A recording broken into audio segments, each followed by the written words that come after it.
దేవుణ్ణి ఈ సృష్టి మొత్తం స్తుతిస్తూనే ఉంది. కానీ మనలో కొంతమందిమి దేవుణ్ణి ఎందుకు స్తుతించలేకపోతున్నాం? 103వ కీర్తన 1వ వచనంలో, నా ఆత్మమా ప్రభుని స్తుతింపుము, నాలోని సమస్త శక్తులారా దేవుడి నామమును కొనియాడుడు.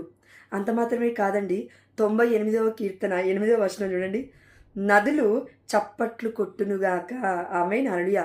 పర్వతములు ఏకమై సంతోషనాదము చేయునుగాక. ఆమేన్, హల్లెలూయా. మళ్ళొకసారి చదువుతాను చూడండి, నదులు చప్పట్లు కొట్టునుగాక. ఆమేన్. పర్వతములు ఏకమై సంతోషనాదము చెయ్యునుగాక. ఆమేన్, హల్లెలూయా. దేవుని స్తుతించుటకు ఈ పర్వతాలన్నీ ఏకమై గొంతెత్తి పలుకుతూ ఉన్నాయి, దేవుని స్తుతిస్తూ ఉన్నాయి. ఎందుకంటే ఆ పర్వతమును కూడా చేసింది ఎవరు? దేవుడే.